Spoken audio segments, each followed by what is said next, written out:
On s'en va faire notre bilan hebdomadaire avec notre député provincial, M. Pascal Bérubé. Bonjour, Pascal. Bonjour, Émilie.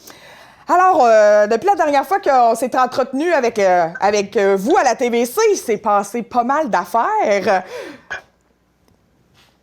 Oui, le Québec est toujours sur pause. Il devait l'être jusqu'au 13 avril. Maintenant, oui. C'est jusqu'au 4 mai. Ça veut dire que toute entreprise ou service non essentiel demeure fermée. Oui. À moins d'exceptions. Il y en a quelques-unes sur notre territoire. On suit toujours les règles. Toujours aussi préoccupant ce qui se passe au Québec. Là. Il va y avoir une montée des cas. Oui. Et en attendant, ce qu'on a de mieux à faire, continuer de se laver les mains souvent, tousser dans son coude, garder une distance sociale, rester à la maison, sauf pour l'épicerie et la pharmacie. Puis si on a 70 ans et plus, vraiment, on reste toujours à la maison. Et puis, on fait appel à des gens un peu plus jeunes qui peuvent aller faire les emplettes pour nous. Oui. Et puis, on s'occupe du mieux qu'on peut pour garder le moral parce qu'il y aura de meilleurs jours, c'est sûr. Mais il faut être patient, discipliné et exemplaire d'ici ce temps-là. Oui. Parlant de magasins non essentiels, vous avez demandé à ce que les grandes surfaces ferment les rayons non essentiels pour éviter un peu la concurrence déloyale. Là. Il y a beaucoup de petits commerçants qui montent aux barricades avec ça, là, en fait. Donc, est-ce qu'il y a eu des échos face à votre demande? Ah oui. Et c'est une question d'équité, essentiellement. Oui. Quand je parle de ça, je ne me rends pas hyper populaire, je vais vous expliquer pourquoi. Quand on dit que seuls les services essentiels demeurent ouverts, pour l'essentiel de nos PME de notre région, qui sont à propriété matapédienne ou régionale, des gens de chez nous, eux, ils doivent fermer. Ça les met dans l'embarras financièrement de façon importante. Là. Imaginez, ils sont privés de revenus pendant des semaines. C'est pas vrai que le gouvernement du Québec va combler tout ça. Non.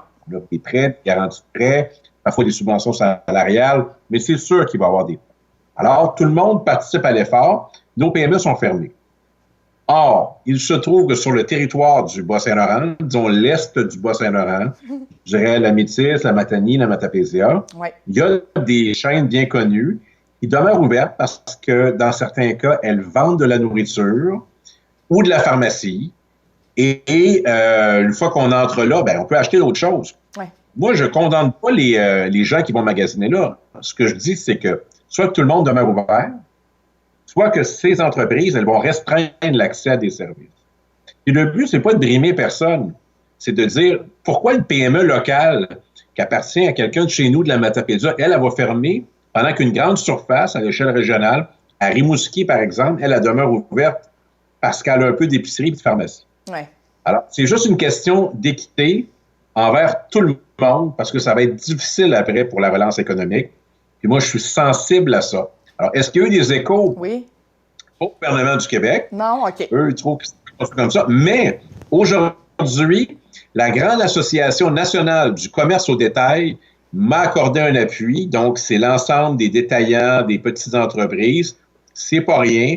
Et les appuis s'accumulent. Comme quoi, je pense qu'on était beaucoup sur la cible. Hein? On ne peut pas prétendre encourager l'achat local puis encourager l'entrepreneurship québécois avec une initiative qui s'appelle Panier Bleu, comme on a appris récemment, puis en même temps dire, le grand magasin général du Québec en temps de crise, ça va être Walmart, puis il faut tous accepter ça.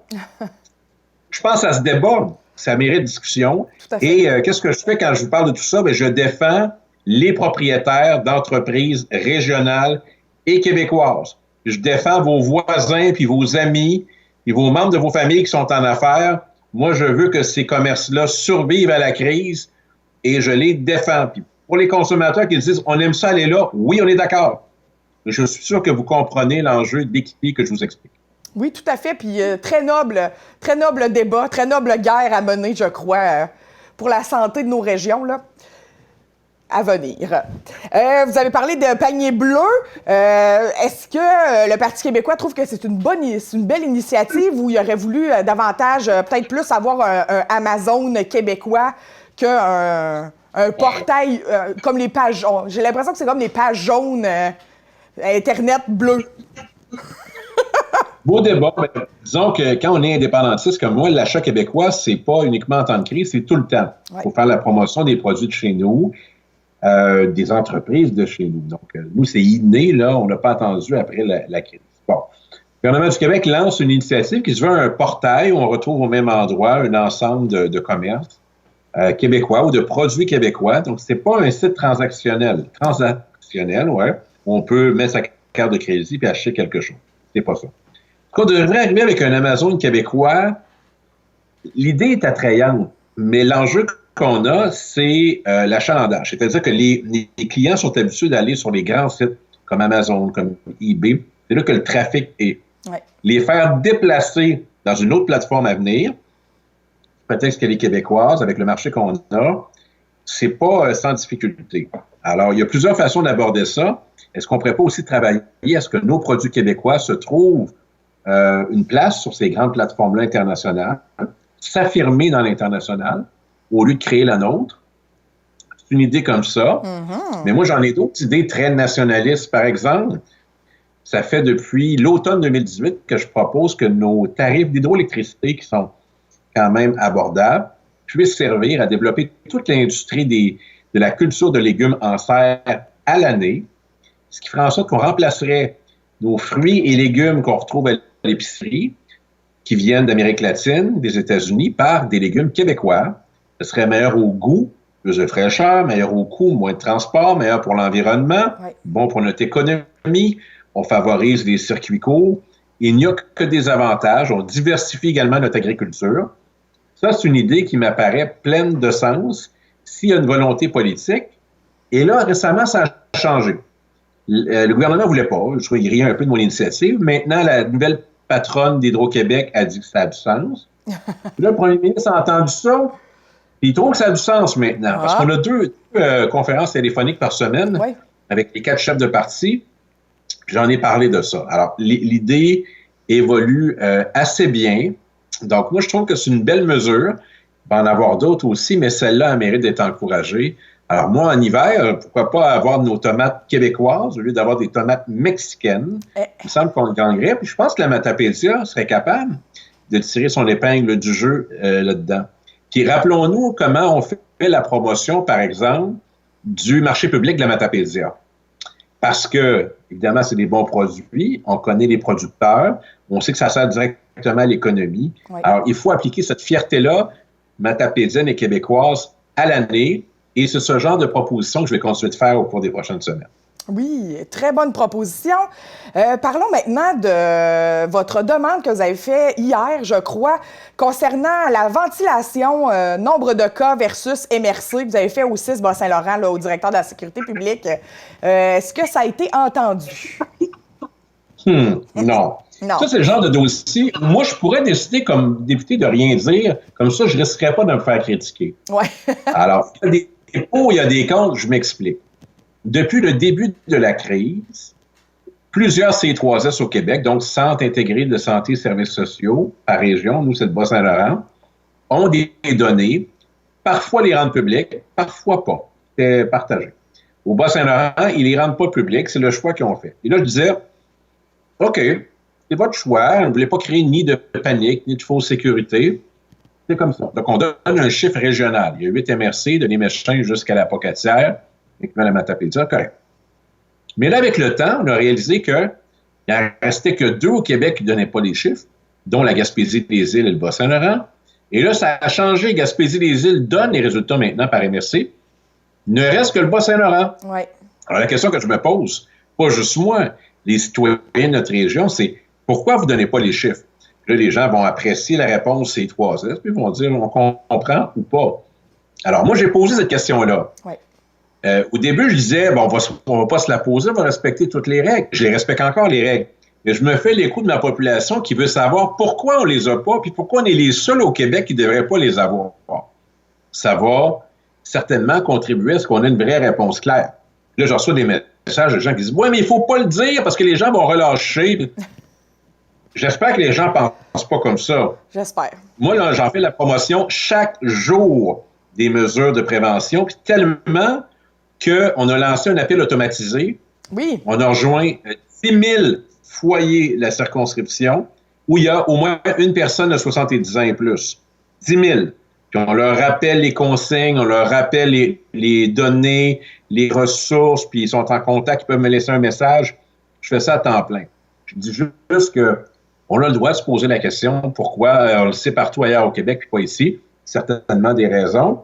Elles seront bien expliquées, puis les gens accepteront pas, mais passons vite à autre chose après ça, parce que on a à se protéger. D'abord, nos aînés, 70 ans et plus, CHSLD, résidences privées, les gens qui sont à la maison aussi. On va faire leur épicerie, on les appelle, on garde le moral. Et nous, bien, en toutes circonstances, on limite nos transports aux épiceries, aux pharmacies, pas plus. Puis, disons, chaque jour est un défi. C'est pas facile, mais si on est discipliné et exemplaire, on va y arriver. Oui. Et en terminant, vous avez annoncé une bonne nouvelle, on va dire la bonne nouvelle TVC du jour. Vous faites un gros don à Moisson-Vallée.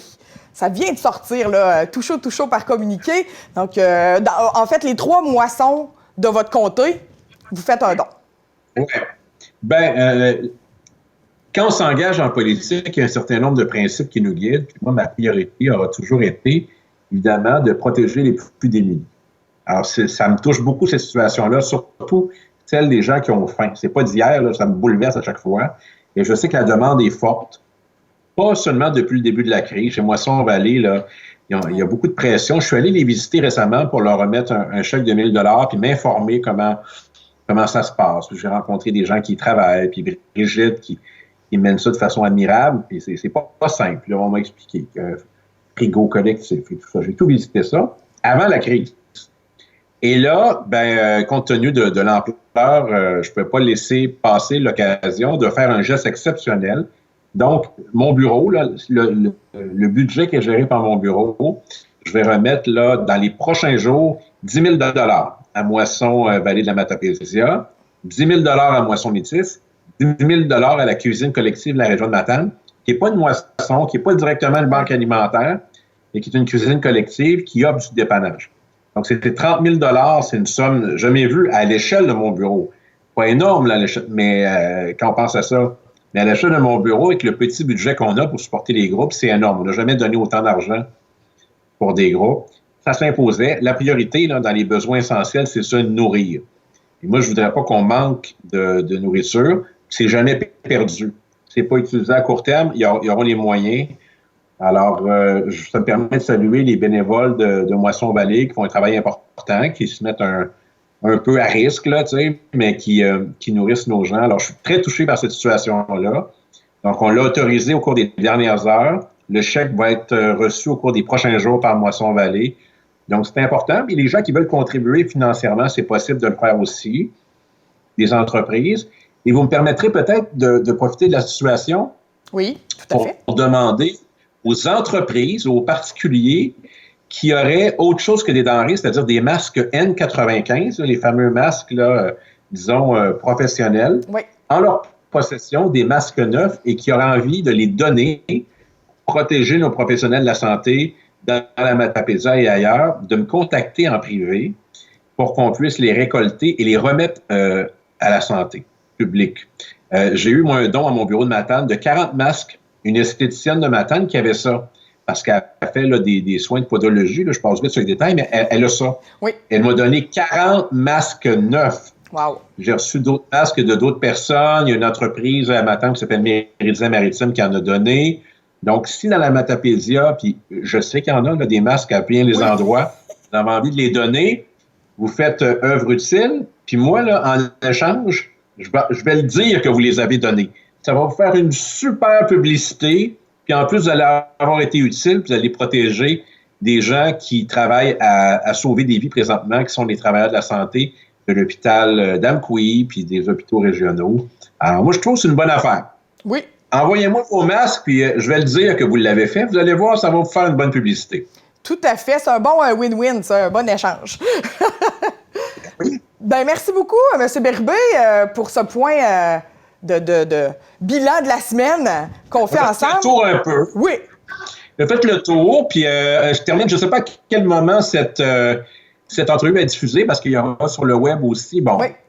Pâques sera passé ou pas à ce moment-là, mais c'est difficile d'être loin de ses proches. Mais il y a le téléphone, il y a des moyens qu'on découvre, là, comme ceux-ci, là, qui nous permettent de se parler à distance. Tout à fait. Et puis, on va passer à travers. Ça va prendre un peu de temps. On ne sait pas quand. On va y arriver. Merci beaucoup. On Et se ma reparle. tapédienne sont faites fort. On est capable. Je compte sur tout le monde. Ah oui, tout à fait, tout à fait. Il n'y a rien qui colle à nous autres. Merci Alors, je beaucoup. pas. Au revoir. Au revoir.